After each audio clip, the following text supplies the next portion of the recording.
الحمد لله رب العالمين الرحمن الرحيم مالك يوم الدين إياك نعبد وإياك نستعين اهدنا الصراط المستقيم صراط الذين أنعمت عليهم غير المغضوب عليهم ولا الضالين.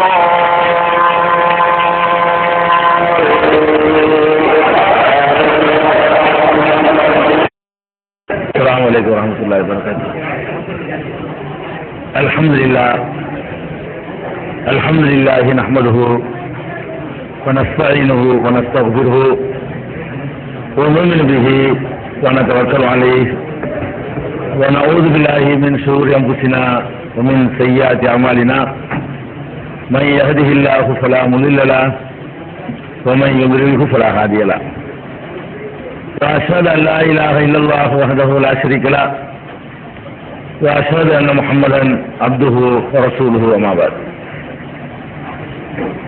கண்ணியத்திற்குரிய எல்லாம் வல்ல அல்லாஹ் ஜல்ல ஷானஹு தஆலாவின் நல்லடியார்களே, அல்லாஹுடைய பேரருளால் அவனுடைய ஏகத்துவ கொள்கையை அறிந்து கொள்ள வேண்டும் என்ற ஆர்வத்திலே இந்த தொடர் நிகழ்ச்சியில் நாம் எல்லாம் தொடர்ந்து பங்கெடுத்து வருகிறோம். இந்த நிகழ்ச்சியிலே அல்லாஹ் ஒருவன் மாத்திரம்தான் வணக்கத்திற்கும் வழிபாட்டிற்கும் சொந்தக்காரன் என்பதையும், அதற்கு எதிராக முஸ்லிம் சமுதாயத்திலே உள்ள சில பேர் எடுத்து வைக்கக்கூடிய போலித்தனமான வாதங்களையும் இந்த தொடர் நிகழ்ச்சியிலே நாம் இனம் கண்டு வருகிறோம். அந்த வகையில் இந்த தர்கா வழிபாட்டையும் இறந்து போனவர்களிடத்திலே உதவி தேடுவதையும் நியாயப்படுத்தக்கூடியவர்கள் எடுத்து வைக்கக்கூடிய இன்னொரு வாதம் என்னவென்று சொன்னால், திருமறை குர்ஆனில் அல்லாஹ் நமக்கு ஒரு கட்டளை இடுகிறான். என்ன கட்டளை என்று சொன்னால், மூமின்களே, நீங்கள் அல்லாஹ்வின்பால் வசீலாவை தேடிக் கொள்ளுங்கள் என்பது குர்ஆனில் இருக்கக்கூடிய ஒரு கட்டளை. மாயிதா அத்தியாயத்தில் 35வது வசனத்தில் இந்த கட்டளை இடம்பெறுது. அல்லாஹ் என்ன சொல்றான்னு கேட்டா, மூமின்களேன்னு கூப்பிட்டு நீங்கள் அல்லாஹ்வின் பக்கம் வர்றதா இருந்தா அதுக்கு ஒரு வசீலாவை தேடிக்கொள்ள வேண்டும் அப்படிங்கிறது குர்ஆனில் உள்ள கட்டளை. இந்த வசீலாவை தேடிக்கொள்ளுங்கிற இந்த ஆயத்தை எடுத்து வைத்துக் கொண்டு நம்ம அல்லாஹ்ட்ட நெருங்குறதா இருந்தா, வசீலாங்கிற அரபி வார்த்தை, அவங்க என்ன வியாக்கியானம் கொடுக்குறாங்கன்னு கேட்டா, வசீலாவை தேட சொல்லி அல்லாஹ் சொல்றான். வசீலான்னு சொன்னா அல்லாஹ்வுக்கு நெருக்கமான நல்லடியார்கள் அர்த்தம். நம்மளா நேரடி அல்லாஹ்ட்ட கேட்காம வசீலாவை தேடிக்கொள்ளுங்கிறது அல்லாஹ் என்ன செய்யறான், நமக்கு உத்தரவு போடுறான். அதனால அல்லாஹ்ட்ட கேட்கறதா இருந்தா நமக்கு ஒரு வசீலானா துணைந்து அவங்க அர்த்தம் செஞ்சுக்கிறாங்க. நமக்கு ஒரு துணையாக ஒரு ஆள் என்ன செய்யணும், இடைத்தரகராக வைத்துக் கொள்ளணும் அப்படின்னு சொல்லி இந்த ஆயத்திற்கு வியாக்கியானம் கொடுக்குறாங்க. இது ஒரு சாரார். இப்ப வசீலாவை தேடிக்கொள்ளுங்கள் சொல்வதில் இருந்த நம்ம போய் அல்லாஹ்ட்ட நம்ம கேட்கக்கூடாது. வசீலாவை தான் அல்லாஹ் தேட சொல்றான். நம்ம அங்க தேடிட்டோம்னு சொன்னா அவங்க அல்லாஹ்ட்ட கேட்டுருவாங்க. இது அவங்களுக்கு பெரிய ஆதாரம். இன்னொரு சாரார் வசீலாவுக்கு வேற அர்த்தம் கொடுக்குறாங்க. என்ன அர்த்தம் கேட்டா, நம்ம அல்லாஹ்ட்ட தான் கேட்கணும். அல்லாஹ்ட்ட கேட்கும் பொழுது அதை கூட இது கூட கேட்கறத விட இன்னாருடைய பொருட்டால் எங்களுக்கு கூட அல்லாஹ் அப்படின்னு கேட்கறது வசீலா. இன்னொருத்தர் வியாக்கியானம், அல்லாஹ்ட்ட நம்ம கேட்கும் போது அல்லாஹ் எங்களுக்கு ரிஸ்க கொடு, எங்களுடைய நோயை போக்கு, எங்க ஊருக்கு செழிப்பை உண்டாக்கு என்று கேட்டுட்டு இந்த பிரார்த்தனையை இந்த மகானுடைய பொருட்டால் நீ ஏற்றுக்கொள்வாயாக, இந்த அவுலியாவுடைய பொருட்டால் ஏற்றுக்கொள்வாயாக, இந்த நபியுடைய பொருட்டால் ஏற்றுக்கொள்வாயாக, இப்படி கேட்கறதுக்கு பேர் வசீலா. இன்னொரு சார் வசீலா தேடுங்கிறது அல்லாஹ் சொல்றான்.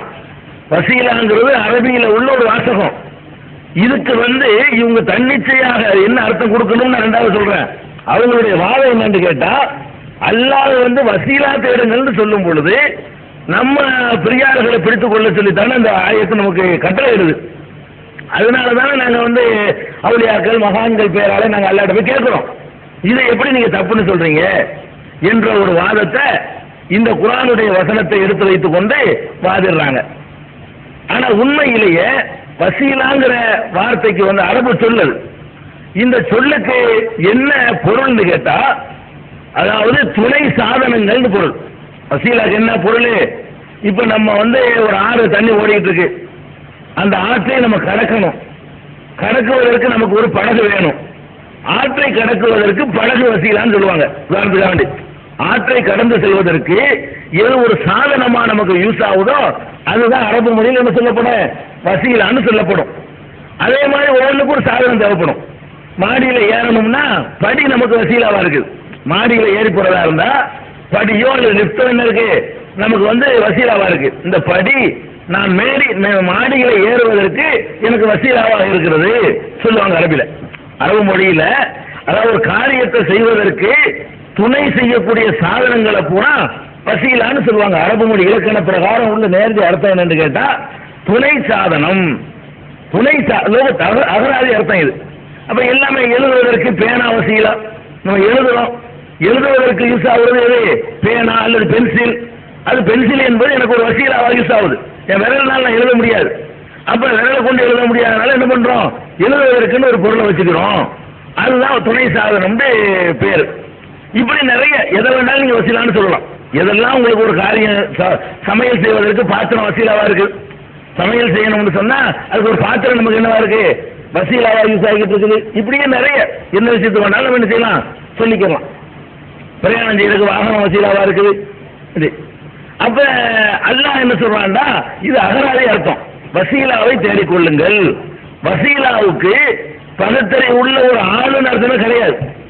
துணையாக யூஸ் பண்ணக்கூடிய சாதனங்கள் தான் அதுக்கு அகராதியிலையும் அர்த்தம். அல்லாஹ் இந்த இடத்துல என்ன கட்டளையிடுறான், நீங்கள் அல்லாஹ்வின் பக்கம் ஒரு வசீலாவை தேடிக்கொள்ளுங்கள், ஒரு சாதனத்தை தேடிக்கொள்ளுங்கள் அப்படின்னு அல்லாஹ் சொல்றான்.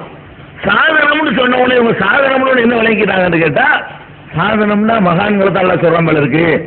மகான்களை சொல்றதுக்கு சாதா வசீலாங்கிற வார்த்தை யூஸ் பண்றது இல்ல. அப்படி இருந்தா பெரியார்கள் அரபுல வார்த்தை இருக்குது, அவுலியாண்டு வார்த்தை இருக்குது, அம்பியாண்டு ஒரு வார்த்தை இருக்குது.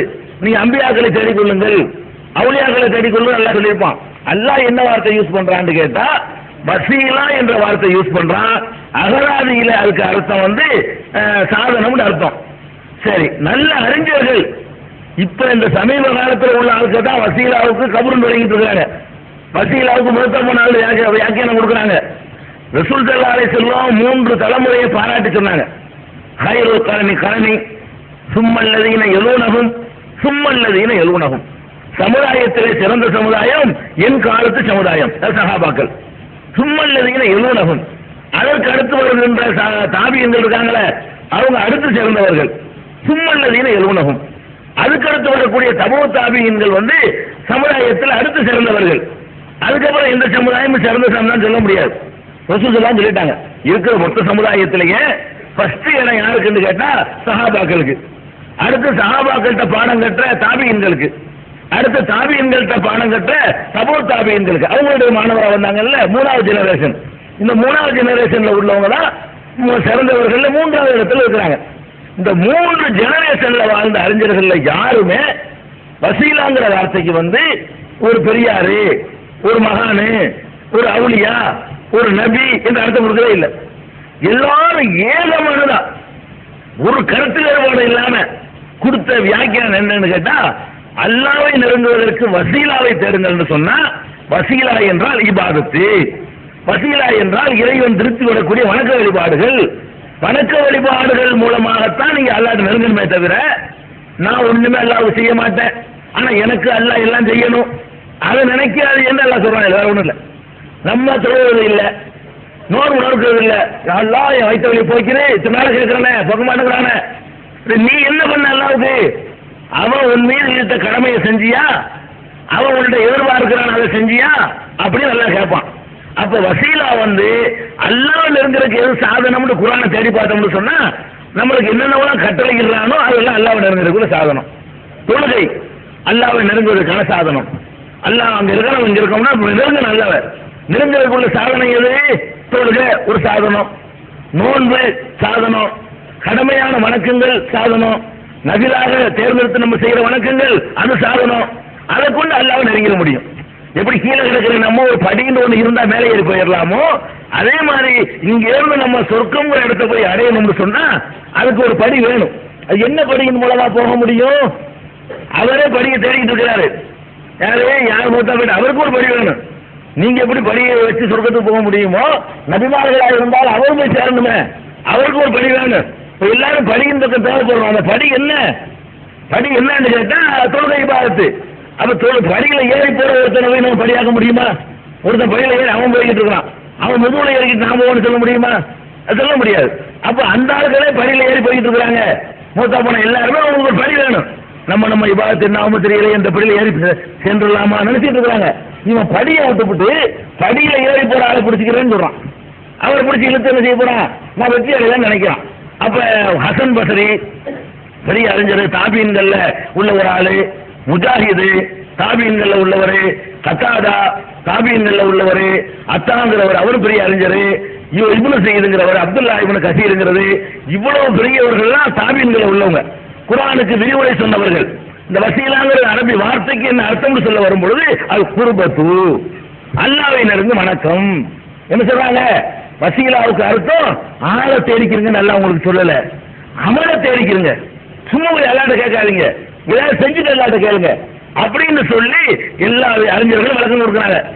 இப்னு கசீர் அவர்கள் ரொம்ப அழகான இந்த கருத்தையெல்லாம் சொல்லிவிட்டு என்ன செய்யறாங்கன்னு கேட்டா, சுஃபியான சௌரி, அது மாதிரி இப்னு அப்பாஸ், முஜாஹிது, அபு வாயில், ஹசன், கத்தாதா இவங்கெல்லாம் சொன்ன இந்த கருத்தை தகர்ரபு இலைஹி பிதாத்திஹி, அவனுக்கு வழிபாடு செய்வதன் மூலமாக, அவனுடைய கட்டளைகளை ஏற்று நடப்பதன் மூலமாக அவனிடத்தில் நீங்கள் ஒரு நெருக்கத்தை தேடிக்கொள்ளுங்கள், இதான் அதுக்கு அர்த்தம் அப்படின்னு சொல்லிவிட்டு அவர் இப்னு ஹஜர் சொல்றாரு, ஹாதல்லதி காலஹு ஹாவுலாய் லைமத்து லா ஹிலாஃப பைனல் முஃபஸ்ஸிரீன ஃபீஹி, இந்த வசீலா என்பதற்கு இபாதத்து தான் அர்த்தம் என்பதில் எந்த நல்ல தஃசீர் விரிவுரையாளர்களுக்கு மத்தியில் கருத்து வேறுபாடு இல்லை.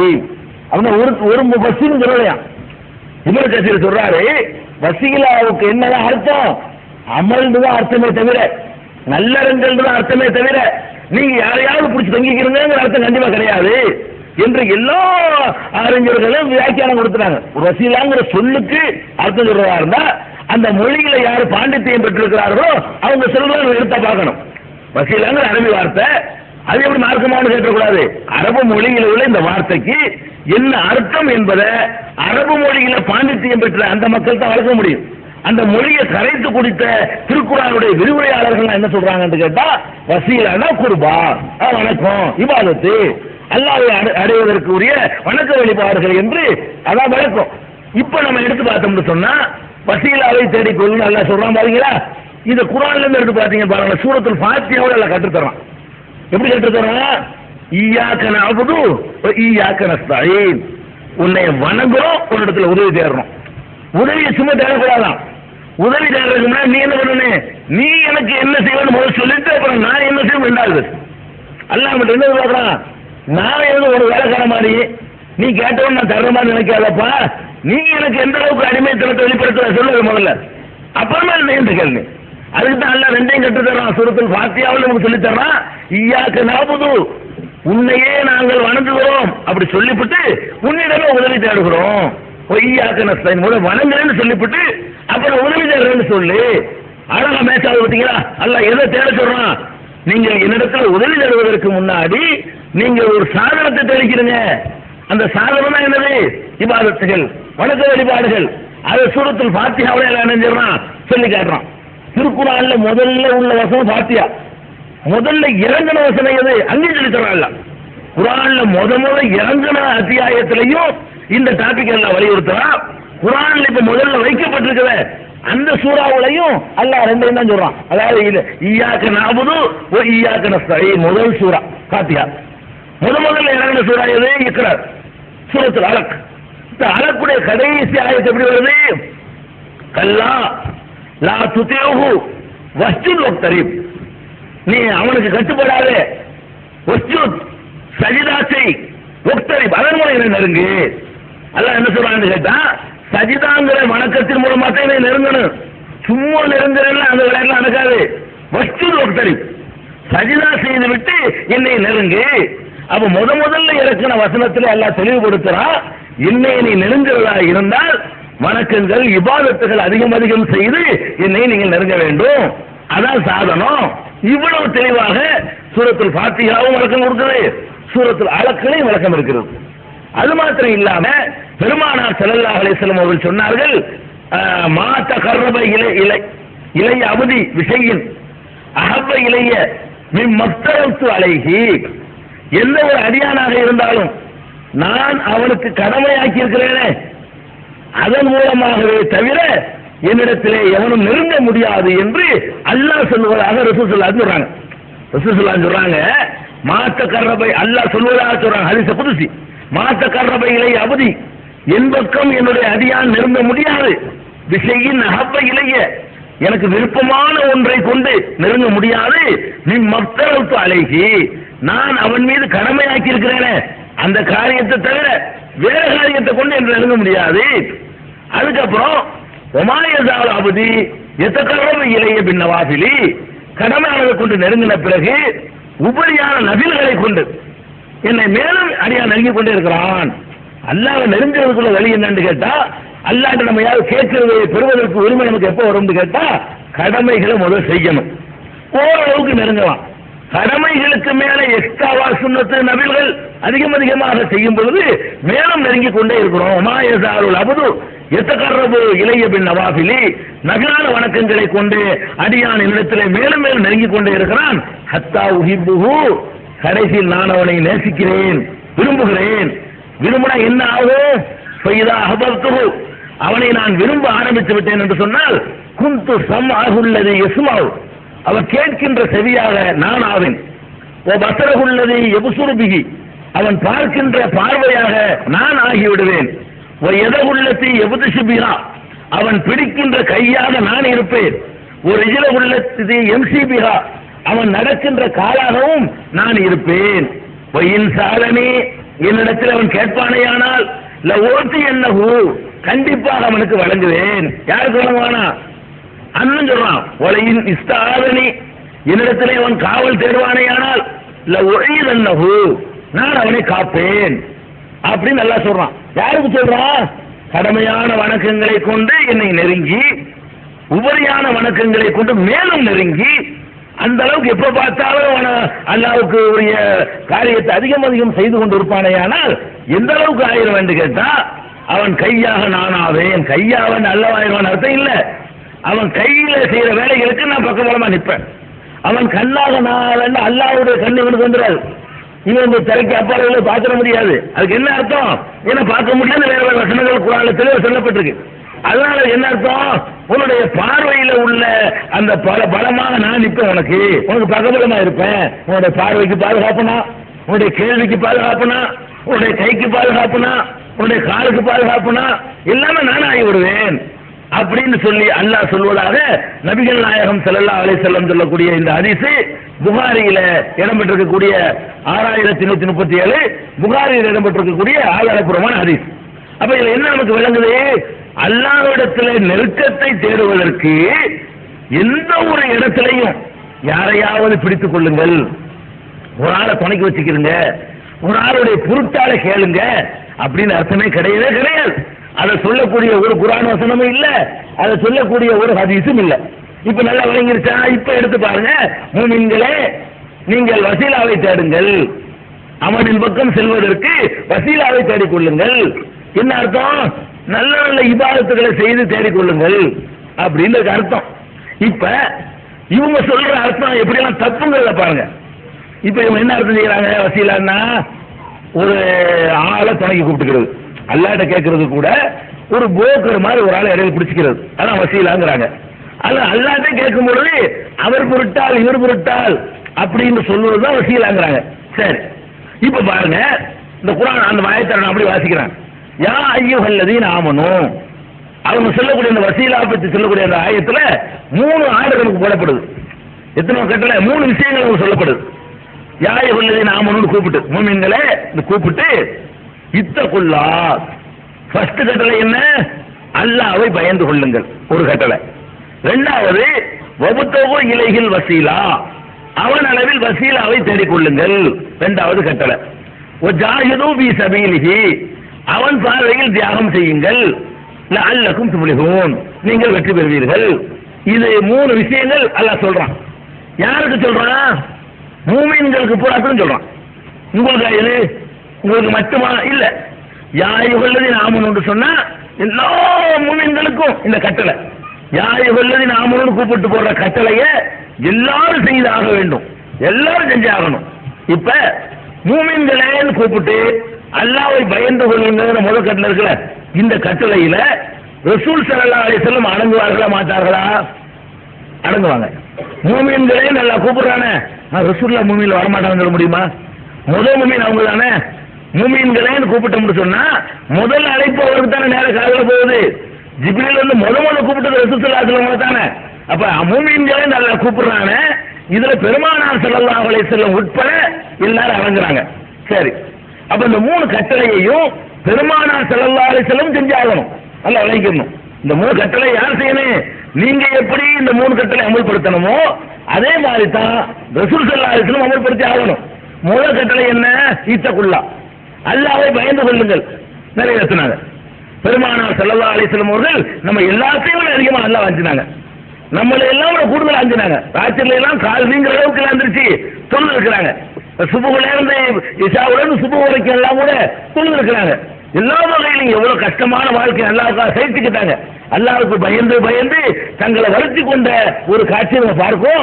இத்தகுல்லா என்ற கட்டளையை ரசூல் ஸல்லல்லாஹு அலைஹி வஸல்லம் அவர்கள் அப்படியே நிறைவேற்றினார்கள். அல்லாஹ் கட்டளை போடுறான், மூமின்களை கூப்பிட்டு அல்லாஹ்வை பயந்து கொள்ளுங்கள் கட்டளை போடுறான். இந்த கட்டளையை அல்லாஹ்வை பயந்து கொள்ளுங்கள் என்ற இந்த ஆர்டரை பெருமானார் ஸல்லல்லாஹு அலைஹி வஸல்லம் 100% கடைபிடிச்சாங்க. அல்லாஹ்வை எப்படி அஞ்சணுமோ அப்படி அஞ்சினாங்க. நம்ம அப்படி அஞ்சல, கொஞ்சம் அஞ்சிரும்.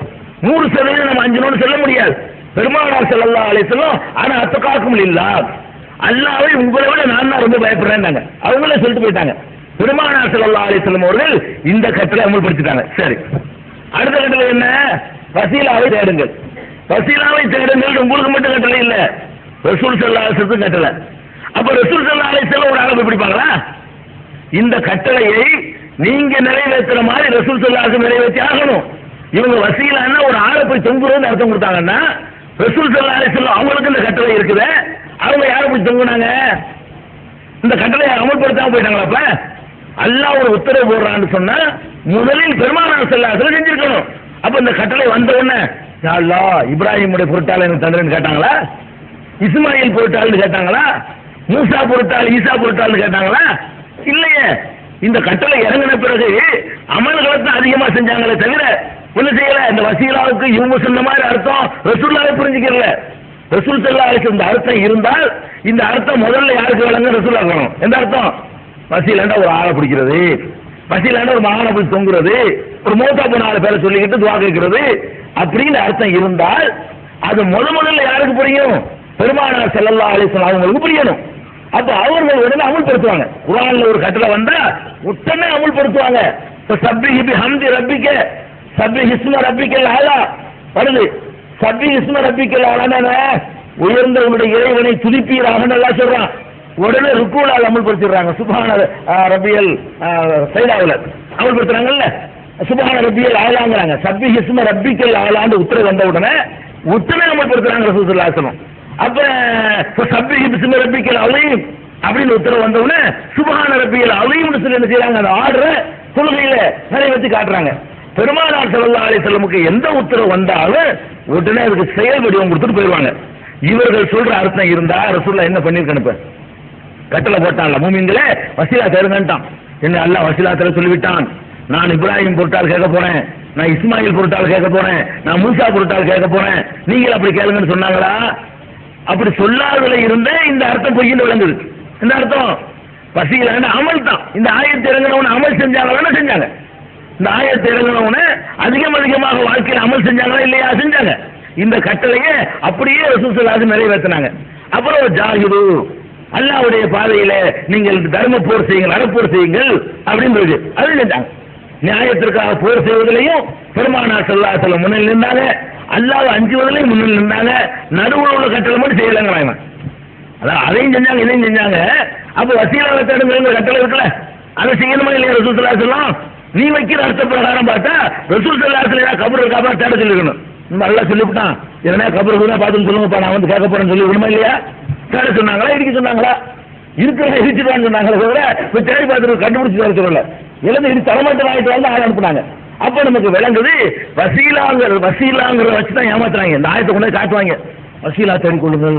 இவன் என்ன செய்வான்? அதுதானே அல்லாஹ் சொல்றதான் நம்ம செய்யறோங்கிறாங்க. தர்காவுக்கு போறது தான் அல்லாஹ் சொன்னா நினைச்சிட்டாங்க. அப்படி மௌலவிமார்கள் வந்து மக்கள் என்ன செய்யறாங்க? ஏமாத்திக்கிட்டு இருக்கிறாங்க. அப்ப மூமின்களை கூப்பிட்டா 3 கட்டளை போடுறதுனால 3ஐயும் ரசூல் ஸல்லல்லாஹு அலைஹி வஸல்லம் அவர்கள் உட்பட எல்லாரும் செஞ்சாகணும். இவன் ஒரு அவுலியா கூப்பிடுறான்ல, அவுலியா கூப்பிடுறான், காவலி பாசாவே மொய்தீன் அப்துல் காதிலானிங்கிறான். அவர் யாரு சொல்லுங்க, நாமளும் வர மாட்டாரா? மூமின்களேன்னு கூப்பிடுறான் இல்லைங்க, அப்ப ஒரு மூமின் இல்லையா? அப்ப அவருக்கு தெரியணுமே, அவர் எங்க தருவாரு? நீ வசீலா தரு, அவரை பிடிச்சுக்கிட்ட, அவர் யாரை பிடிப்பாரு? இப்ப அவர் யாரை பிடிப்பார்? அவரை நீ பிடிச்சிரு. கடைசியா ஒரு ஆள்கிட்ட போய் நிக்கும்ல, அவர் யாரை பிடிப்பார்? நேரம் பிடிப்பார் அல்லாம நீ நேரம் பிடிச்சிட்டு போ, முடிவு வச்சா கதை. அப்ப வசீலா தேடுங்கிற கட்டளை வந்து எல்லாருக்கும் உள்ளதுதானே. சாவுல மீது ஆண்டவர்களே அவருக்கும் வசீலா தேடி ஆகணும், அவரும் தேடணும். அவர் மூமினா இருந்தா மூமின்களேன்னு கட்டளை. அப்துல் காதர் ஜீலானி வசீலா, நீ அவரும் வசீலாங்கிற, அது அவரே வசீலா தேடணும். அவரே என்ன செய்யணும்? வசீலா தேடணும். அல்ல அதை கூட பாருங்க, உரைக்கிற மாதிரி ஒரு இடத்துல சொல்லி காட்டுறான்.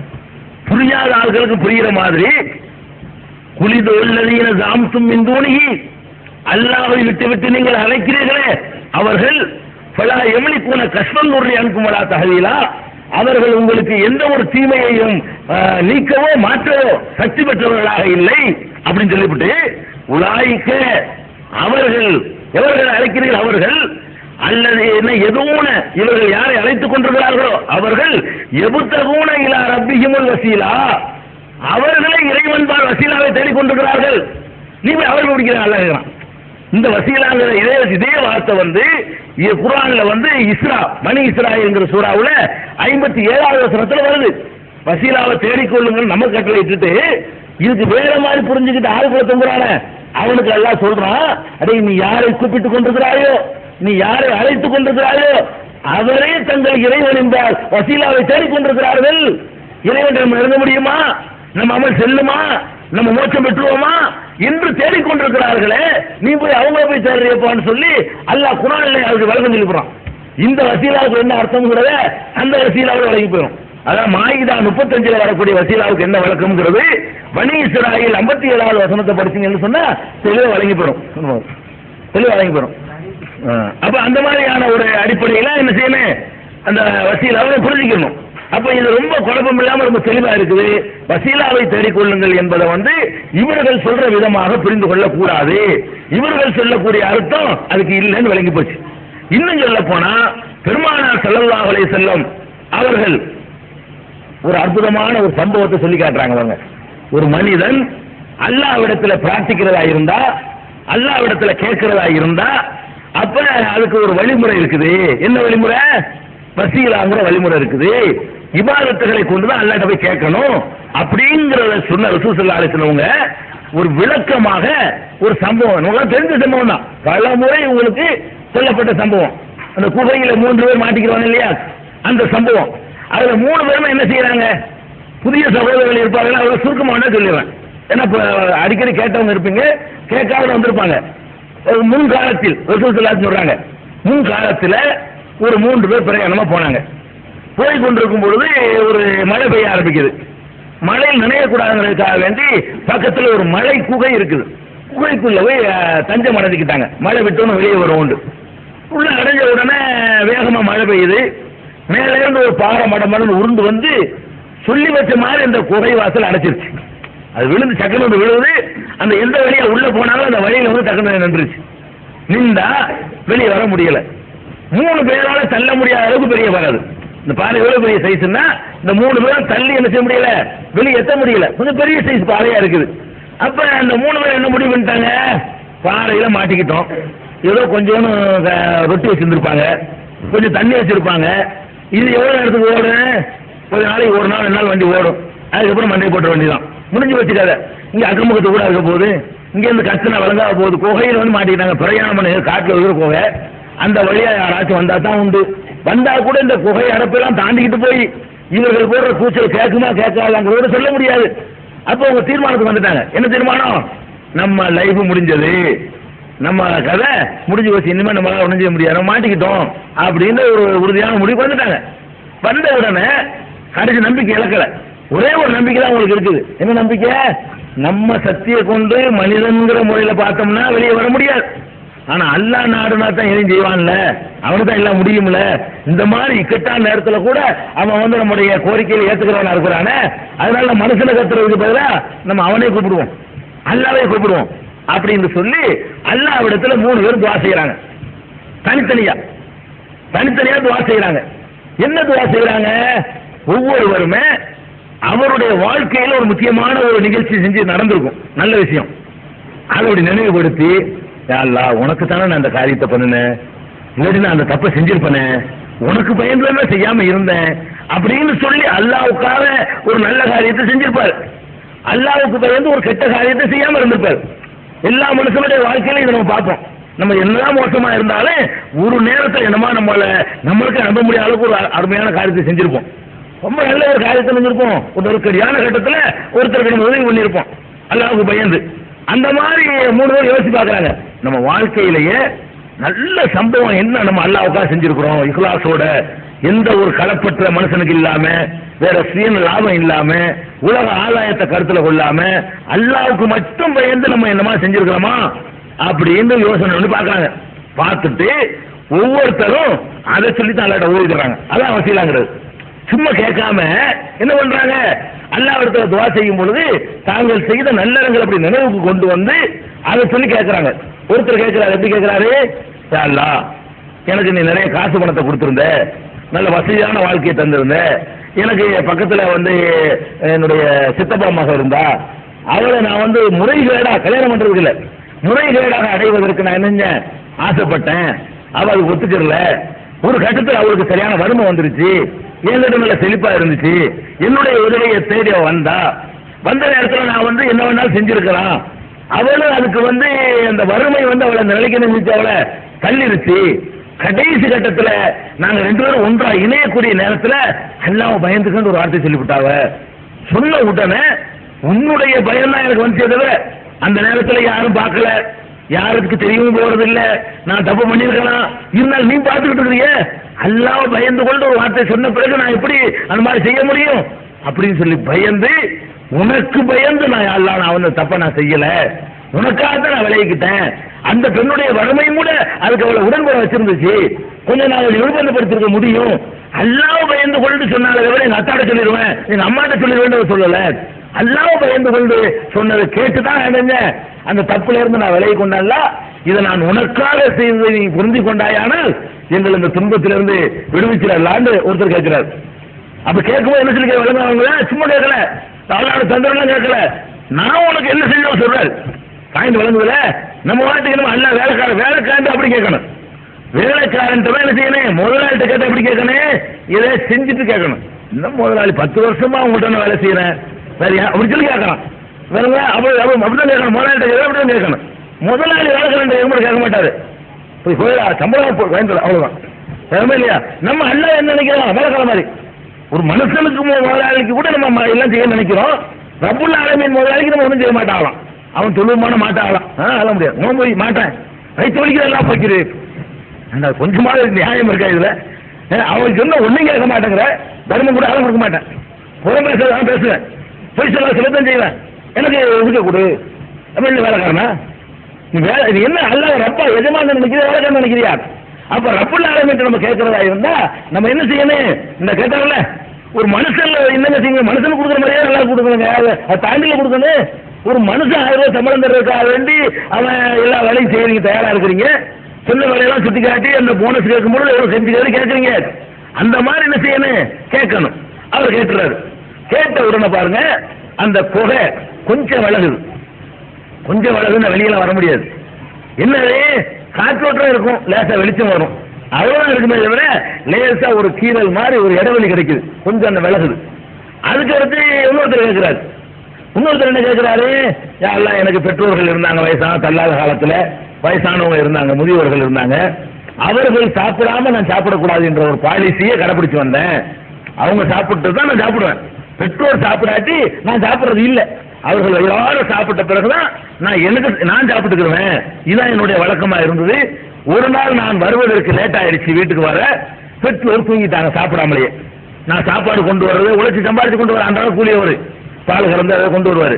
நான் வர்றதுக்குள்ள அவங்க தூங்கிட்டாங்கல்ல, நான் தூங்கிட்டாங்கல்ல, நான் சாப்பிட்டு இருக்கலாம், இன்னும் நான் சாப்பிடல. என் தாய் சாப்பிடாம நான் சாப்பிடக்கூடாது அப்படிங்கிறதுக்காக வேண்டி அவர்கள் கால் மாட்டிலே உட்கார்ந்துருந்தேன், விழிக்கிற வரைக்கும் உட்கார்ந்துருந்தேன். இது யாருக்கும் பயந்துட்டு அவங்களுக்கு பெரிய பலம் இருக்குன்னு நினைச்சு நான் செய்யல. ஏன் தேவை அவங்க இருக்கிறாங்க. ஒரு காலத்தில் அவங்களுக்கு நான் பயந்தேன். இப்ப அந்த நிலைமையா நான் சம்பாதிச்சு அவங்களுக்கு கொடுக்குறேன். என் பெற்றோருக்கு பெரிய வலிமையெல்லாம் கிடையாது. என்னை திருப்பி அவங்களை அடிக்க முடியாது, என்னை கேள்வியும் கேட்க முடியாது. அந்த மாதிரி பலவீனர்கள் அவங்க இருக்கிறாங்க. அதை ஊர்ல ஜமாத்துல கூப்பிட்டு ஏன்டா முதல்ல நீ சாப்பிட்டு கேட்க மாட்டாங்க. அப்படி கட்டுப்பாட்டுக்கு யாருமே இல்லை. நான் ஒரே ஒரு பயத்தினால அப்படி செஞ்சேன். நான் அப்படி செஞ்சதுக்கு ராத்திரி பூரா நான் சாப்பிடாம இருந்து இருக்குன்னு கேட்டா உன்னுடைய பயம். நீ உங்க தாய் தகப்பனை கொடுக்காம நீ திண்டியலான்னு கேட்பியே, உனக்கு பயந்துதான் அன்னைக்கு ராத்திரி முழுசு நான் பட்னியா இருந்தேன். தாய் தந்தையர் சாப்பிட்ட உடனே நான் சாப்பிடுவேன் அப்படிங்கிறதுக்காக வேண்டிய சபதம் ஏற்ற மாதிரி நான் அன்னைக்கு இருந்தனால இது நான் யாருக்கு எதுக்கு பயந்து இருந்தேன்? எவன் என்னை வற்புறுத்தினா? எவன் எனக்கு இந்த மாதிரி செஞ்சா 1000 ரூபாய் தரேன்னு சொன்னா? ஒண்ணும் இல்ல. எவன் 10 காசு தரேன்னு சொல்லவும் இல்லை, எவனை என்னை பயங்காட்டவும் இல்லை. உன்னுடைய பயம் மட்டும்தான் என் உள்ளத்துல இருந்துச்சு. அந்த நேரத்தில் அவர் எந்த எண்ணமும் என் உள்ளத்துல இல்லன்னு சொல்லி அவர் அதை சொல்றாரு. உண்மையில அப்படி இருந்திருக்கு. அல்ல அந்த உள்ளத்தை பாரு, அவனும் தெரியுமே. உடனே இன்னும் கொஞ்சம் அந்த பாறை என்னஞ்சால விளக்கணும்னு ஓரளவுக்கு செத்து போயிட மாட்டோம் நம்பிக்கை வந்துருச்சு. ஆனா ஆள் வர அளவுக்கு விலகல, கொஞ்சம் விலகிருச்சு. முந்தி இருந்தாலும் கொஞ்சம் கூட விளங்கிருச்சு. ஏதோ காத்தோட்டமா வெளிச்சம் நல்லா இருக்குது. ஏதோ சத்தம் போட்டாச்சும் வெளியில இருந்து விளங்குற அளவுக்கு கொஞ்சம் வழி கிடைக்குது. ஆனால் மனுஷன் வெளியேற அளவுக்கு இல்ல. மனுஷன் வெளியேறி வர்ற அளவுக்கு அந்த வாசல் திறக்கப்படல. அடுத்தவர் கேட்கிறாரு, என்ன ஒருத்தன் வேலைக்கு சேர்ந்தான், கூலி வேலை, விவசாய கூலி வேலை பார்த்தான், கூலி வாங்காமே போயிட்டான். நாளைக்கு வரேன்னு போனோம், ஆள் வரவே இல்லை. கொஞ்ச நாள் வேலை பார்த்துருக்கான், வேலை பார்த்ததுக்கான கூலி வாங்கல. நாளைக்கு அவரு போனா வேலையை மறந்துட்டானோ இல்லை இது வேற அதோட முக்கியமான வேலையை போயிட்டான். நான் ஒரு நாள் பார்த்தேன், 2 நாள் பார்த்தேன், ஒரு வாரம் பார்த்தேன், 1 மாசம் பார்த்தேன், ஆளே வரல. அப்புறம் அவன் கூலியை வச்சுக்கிட்டு என்ன செய்யறது அப்படின்னு சொல்லி அவனுக்கு இதனுடைய நன்மைகள் எல்லாம் சேரட்டும் நீயத்துல நான் அந்த பணத்தை கொண்டு ஒரு ஆட்டை வாங்கி விட்டேன். ஒரு ஆடு 10 ஆடா போச்சு, 10 100 போச்சு. அப்புறம் ஆடு மாடு ஒட்டகம் பண்ணைகளா பெருகி போச்சு. அது மாட்டுக்கு தாறுமாறா அள்ளி போட்டான் மலர்கள் இவன் நீயத்துக்காக வேண்டி. ஆனா என்ன நீயத்துல வாங்கியிருக்கிறான்? அவன் ரூபாய் கடனா எடுத்துக்கணும்னு எடுக்கல.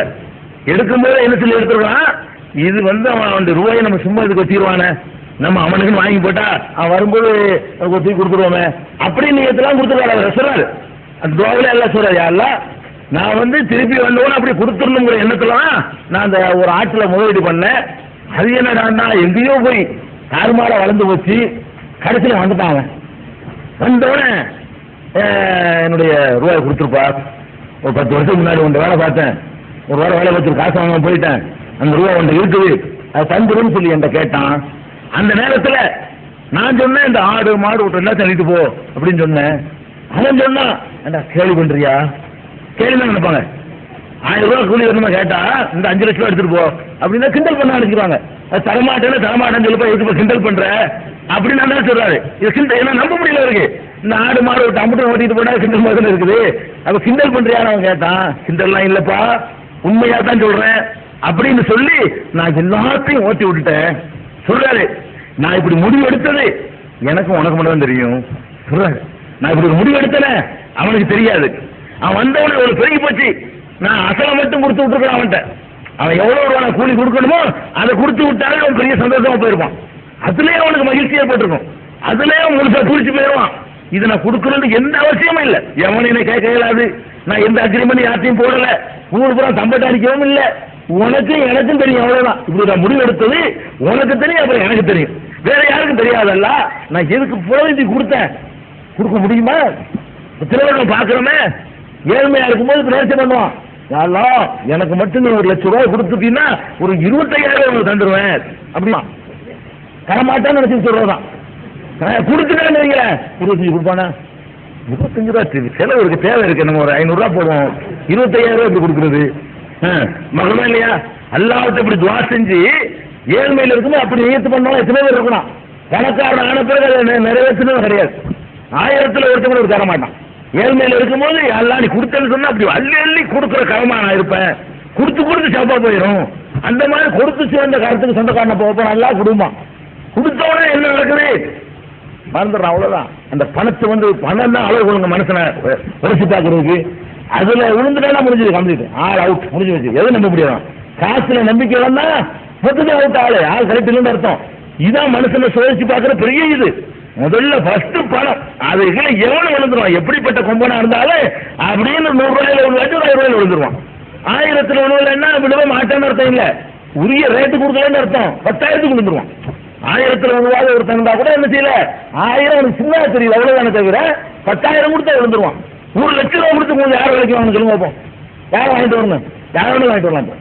அதான் இன்னைக்கு உலகத்தில் உள்ள நிலைமை. ஆனா இந்த மனுஷனை பத்தியலா கொஞ்சம் கூட அசிக்கல இருந்தால இப்படி ஓட்டி விடுறாங்க. ஆடு போய்கிட்டு எப்படி இருக்கு, உசுரே போற மாதிரி இருக்கு. நமக்கெல்லாம் நம்மளா இருந்தோம்னு சொன்னா ஆடு போற மாதிரி இருக்காது, நம்ம உசுரே போற மாதிரி தெரியும். ஆடு போகுது, போயிட்டு ஓடிட்டு போ, மாடு இந்த ஓட்டிட்டு போ, இந்த ஒட்டம் ஓட்டிட்டு போ சொன்ன அல்ல, நான் உனக்காகத்தானே செஞ்சேன், எங்களை காப்பாத்தலாங்கிறாரு. இன்னும் கொஞ்சம் விலகுது இந்த புகை பாரு, இன்னும் கொஞ்சம் விலகுது, விலகிறவன அவங்க வெளியே வர்ற மாதிரி ஆயிடுச்சு. சந்தோஷமா 3 பேரும் வெளியேறி விட்டார்கள். பெருமானார் ஸல்லல்லாஹு அலைஹி வஸல்லம் ஒரு உருவகமான ஒரு கதையை சொல்லி காட்டுறாங்க. இதுல நம்ம என்ன விளங்குறோம்? அல்லாஹ்விடத்தில் நம்ம கேட்கிறது என்பது அவனை எஜமான் என்ற நிலையில் நீங்க வைத்து அவனுடைய மரியாதையை கொடுத்து அவனுக்கு செய்கிற வணக்க வழிபாடுகளை எல்லாம் செஞ்சு அதுக்கப்புறம் கேளுங்க என்பதுதான் இந்த வசீலா தேடுங்கள் என்பதற்கு அர்த்தமே தவிர, இவங்க நேர் மாற்றமா எதுக்கு அல்லாஹ் சொல்றான்? மக்கள் நிறைய அமல் செய்யட்டும்னு சொல்றான். இவங்க எதுக்கு மாத்தி விட்டாங்கன்னா அமல் செய்யாதுன்னு மாத்தி விட்டாங்க, ஏற்குமா ஆகிவிட்டாங்க. நீ ஒண்ணுமே செய்யாதப்பா, நீ யாரையாவது சொந்து அவரை எடுத்துட்டு போயிடுவாங்க. அப்ப அல்லாஹ் நம்மள்ட்ட எதுக்காக இந்த வசனத்தை உத்தரவு போடலாம்? நல்ல நிறைய செய்யுங்கப்பா, யார் தயவுலையும் என்றெல்லாம் நினைச்சிடாதீங்கப்பா, நீங்க நிறைய சொல்லுவீங்கப்பா, நீங்க நிறைய நோன்பு நோடுங்க, நிறைய ஜகாத் தான தர்மங்கள் பண்ணுங்க, நிறைய எனக்கு பயந்து நல்ல காரியங்களை செஞ்சு உலகத்தில் நல்லவனா வாழுங்க அப்படின்னு கட்டளையிடுற ஒரு வசனத்தை ஏற்குமாறா இவங்க விளங்கி ஒன்னும் செய்யாத பாட்டுக்கு அப்படியாவே அவர் பொருட்டால் அப்படின்னு சொல்லுங்க. அப்ப நல்லா விளங்கிருச்சு. அல்லாஹ்ட்ட நெருங்குறதா இருந்தா வணக்கங்கள் மூலம் தான் நெருங்க முடியும். பெருமானார் ஸல்லல்லாஹு அலைஹி வஸல்லம் அல்லாஹ் சொல்வதாக சொன்னாங்க, ஆனா இந்த வன்னி அபுதி அன மாஹு ஹைது எதுக்குருனி, என் அடியான் என்னை பற்றி எப்படி நினைக்கிறானோ அப்படி நான் இருப்பேன். அவன் என்னை நினைவு கூறும் பொழுது நான் அவன் கூடவே இருக்கிறேன். அல்ல நெருங்கா பாருங்க, நெருங்கானா தொழுகையில் நெருங்குறான்னு சொல்றோம். ஒஸ்தையினு பிஸ்ஸபர் வஸலா, சபரின் மூலமாகவும் சலாத்தின் மூலமாகவும் உதவி தேடுங்க. ஒரு இடத்துல இல்ல நம்ம கட்டளையிடலாம் குர்ஆன்ல, நீங்கள் உதவி தேடுவதாக இருந்தால் ஒஸ்தையினு உதவி தேடிக்கொள்ளுங்கள், பிஸ்ஸபரி பொறுமையின் மூலமாகவும், ஒஸ்ஸலாத்தி தொழுகையின் மூலமாகவும் உதவி தேடுங்கள். உதவி தேடுவதற்கு என்ன வேணும்? பொறுமை, தொழுகை, இந்த மாதிரி வணக்கங்கள் வேணும். விக்ரு செய்வதன் மூலமாக நெருங்கலாம் சொல்லி பெருமானார் ஸல்லல்லாஹு அலைஹி வஸல்லம் அனமாகு ஹைது எதுக்குருனி, என்னை அவன் நினைத்து பார்க்கும் பொழுது அவன் கூட நான் வந்திருக்கிறேன், நெருங்கிட்டான். என்னை மட்டும் அவன் நினைச்சு பார்த்தான்னு சொன்னா சுப்ஹானல்லாஹ்ங்கறானா நான் பக்கத்துல வந்துருவேன், அல்ஹம்துலில்லாஹ்ங்கறானா நான் வந்துருவேன் பக்கத்துல, அல்லாஹ் அக்பர்ங்கறானா நான் வந்துருவேன் பக்கத்துல, அஸ்தக்ஃபிருல்லாஹ்ங்கறானா வந்துருவேன், லா இலாஹ இல்லா அன்த சுப்ஹானக இன்னி குன்து மினல் ஸாலிமீன்ங்கறானா வந்துருவேன். அப்ப எப்பவெல்லாம் என்னை நினைச்சு பார்க்க நினைவு கூறானோ, அவன் கக்கூசுக்கு போக நினைச்சா கூட அங்கே உன்னோட இருப்பான். உள்ள போகும்போது உஃப்ரான சொல்லிட்டு போவேன், வெளியே வர்றவன் அல்ஹம்துலில்லாஹ் இல்லது அல்ஹம் அன்னில்லதா ஆபானிங்கிறவன் அப்பெல்லாம் ரப்புல் ஆலமீன் நினைச்சு பார்க்கணும்ல, நினைச்சு பார்க்கும் பொழுதெல்லாம் நம்மளோட இருப்பான்னு சொல்றாங்களே. அப்ப அல்லாஹ்வை நெருங்கிறதுக்கு என்ன செய்யணும்? அவனுடைய திக்ரு, அவனுடைய வணக்கம், அவனை பற்றி சிந்தனை, அவனுடைய கட்டளைக்கு அடிபணிதல், இதன் மூலமாகத்தான் நம்ம நெருங்க முடியுமே தவிர எதுல நெருங்க முடியாது. அவர் நாளை இவர் நாளை இவர் அதெல்லாம் நான் நடக்கவே செய்யாது. இது போக இன்னொன்னே நீங்க கவனிக்கணும். பொருட்டால் அடுத்தது இது அவுளியாட்டே போய் வாங்கி தர சொல்றது. இன்னொன்னு இருக்கு பாருங்களேன், இவர் பொருட்டால் ஏற்றுக்கொள்வாயாக, அவர் பொருட்டால் ஏற்றுக்கொள்வாயாக ஒரு கேள்வி துவா செய்யறான, இதை விட ஒரு கிறுக்குத்தனமான ஒண்ணுமே இல்லைங்க. சிந்திச்சு பார்த்தீங்க இது என்ன அர்த்தம்? இவர் பொருட்டால் தருவாய் என்ன மீனிங் என்ன? அதாவது நம்ம கேட்கறதா இருந்தா ஒரு முதலாளிட்ட போறோம், முதலாளிட்ட போய் நீங்க கேட்க போறீங்க, என்ன சொல்லி கேட்கலாம்? அவருக்கு நீங்க செஞ்ச உழைப்பை சொல்லி கேட்கலாம். கஷ்டமான காலத்தில் அவருக்கு பக்கபலமா நின்றீங்கல்ல அதை சொல்லி கேட்கலாம். ஒரு வருஷம் நஷ்டம் அடைஞ்சு போச்சு முதலாளி, போனஸ் கூட வேணாம்னு நான் சொன்னேன், அதை கூட மறந்துட்டீங்களே அப்படின்னு செய்யலாம், கேட்கலாம். அப்ப நம்ம முதலாளிக்கு என்ன செஞ்சோமோ அதை நினைவுபடுத்தி சொல்லி அவற்றை நம்ம சலுகையை கேட்கலாம். நம்மளும் முதலாளி வந்துக்கிட்டு, முதலாளி அந்த இவர் இருக்காருல்ல உங்க மருமகன், அவர் போட்டாலும் இங்க ஒரு 1000 ரூபா தாங்க. அவருக்காக உனக்காண்டு தரணும், அவருக்கு அவசியம் கொடுப்பேன். நீ அங்க அல்ல கேட்க முதல்ல கேட்க மாட்டாரா? இவன் கேட்கற எப்படி இருக்குன்னு அல்லாட்ட போய் கேட்கறான். ரசூலுல்லாஹ் எனக்கு தாங்க, ரசூலுல்லாஹ் போட்டால் தாங்க, ரசூலுல்லாஹ் உனக்கே தரணுங்கிறேன். நீ ரசூலுல்லாஹ் மாமாவா? மாமா மச்சனா இருந்தால் தர முடியாது, அங்க துனியாவால தர முடியும்.